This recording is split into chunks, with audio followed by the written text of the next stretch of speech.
அனைவருக்கும் வணக்கம். நேற்று மதுரையில் தமிழக வெற்றி கழகம் சார்பாக ஒரு மிகப்பெரிய மாநாடு ஒன்றை வெற்றிகரமாக நடத்திட்டதா விஜய் அவர்கள் பேசிட்டு இருக்காரு. அவர்களுக்கு நான் ஒன்று தான் சொல்லிக்கிறேன். நீங்கள் நடத்தின இந்த மாநாட்டில் நீங்கள் பேசின அந்த 35 நிமிஷத்தை ஒரு வீடியோவாக ரெக்கார்ட் பண்ணி போட்டிருந்தீங்கன்னா எல்லாரும் வீட்டில் உட்காந்துட்டே அதை பார்த்துருப்பாங்க. ஏன்னா கிட்டத்தட்ட 15-20 நாட்களாக சரியான நேரத்துக்கு உணவு இல்லாமல், குடிக்க தண்ணி இல்லாமல், தன்னுடைய வீட்டை மறந்து எத்தனையோ பேர் இந்த மாநாட்டுக்காக பாடுபட்டிருக்காங்க. 2 நாட்களாக உங்களுடைய ரசிகர்கள் எத்தனையோ பேர் வீட்டை மறந்து, குழந்தைகளை மறந்து, மனைவிகளை மறந்து, கணவர்களை மறந்து 2 நாளாக சாப்பாடு இல்லாமல், தண்ணி இல்லாமல், சரியான கழிப்பிட வசதி இல்லாமல் அந்த மாநாட்டில் உட்காந்துட்டு இருந்தாங்க.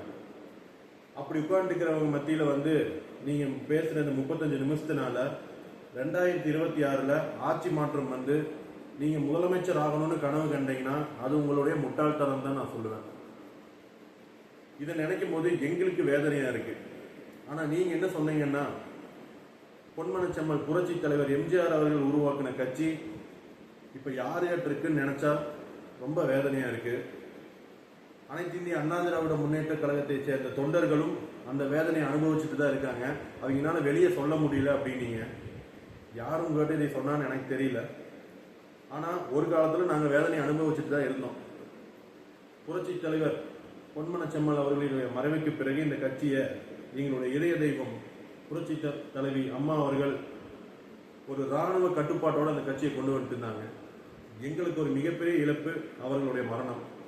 அந்த மரணத்துக்கு அப்புறம் இந்த அனைத்து இந்திய அண்ணா திராவிட முன்னேற்ற கழகம் எனும் பேர் இயக்கத்தை யாரு அந்த ஒரு இராணுவ கட்டுப்பாட்டோட கட்டி ஆள போறாங்கன்னு நினைச்சு நாங்க வேதனைப்பட்டு தான் இருந்தோம். அதற்குள்ள எங்க கட்சிக்குள்ளேயே சில குள்ள நரிகள் நான் தான்னு கட்சியை குதிரையிட்டு இருக்கும்போது இந்த கட்சியையும் இருக்கக்கூடிய 2.5 கோடி தொண்டர்களையும் காப்பாற்றுறதுக்கு யாரு வருவான்னு சொல்லி மிகுந்த மனவேதையில தான் இருந்தோம் திரு விஜய் அவர்களே.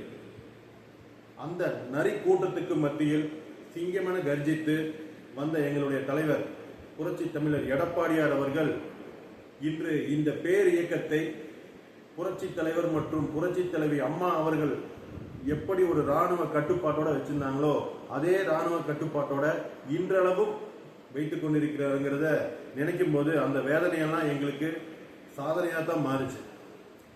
1.5 வருஷத்துக்கு முன்னாடி கட்சி தொடங்கிட்டு 2026 நான் தான் முதலமைச்சர், 234 தொகுதியிலும் நான் தான் வேட்பாளர்னு எல்லாத்துக்கிட்ட சொல்லிட்டு இருக்கீங்க.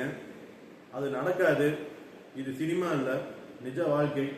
மக்களுக்காக சேவை செய்யற நீங்க 2 நாட்களாக வெயில் காலங்களில் தண்ணி இல்லாம, உணவு இல்லாம, உங்களை பார்க்கறதுக்கு வேண்டி காத்துட்டு இருந்த ரசிகர்கள் கூட்டம் எங்க வந்த உடனே ஏசி கேரவனுக்குள்ள போய் படுத்து தூங்கி எழுந்திரிச்சு 35 நிமிஷம் மட்டும் வெளியே பேசிட்டு போன நீங்க எங்க?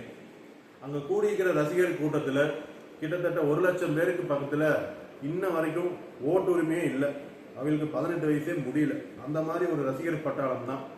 நீங்க பேசுறதுக்கு துவங்குறதுக்கு முன்னாடியே கிட்டத்தட்ட 60-70 பேர் கலைஞ்சு போயிட்டாங்கிற நியூஸ் எல்லாரும் நம்ம பார்த்தோம். அதனால விஜய் அவர்களே, நீங்க அனைத்து இந்திய அண்ணா திராவிட முன்னேற்ற கழகத்துக்கு பாடம் எடுக்க வேண்டாம். எங்களை பத்தி நீங்க வேதனைப்பட வேண்டாம். உங்களுடைய கட்சியை காப்பாத்திக்கிங்க. 2031 1 2 சட்டமன்ற உறுப்பினர்கள் வெல்ல வாழ்த்துகிறேன். அனைத்து இந்திய அண்ணா திராவிட முன்னேற்ற கழகத்தின் சார்பாக உங்களுக்கும் உங்களுடைய கட்சிக்கும் வாழ்த்துக்கள். நன்றி, வணக்கம்.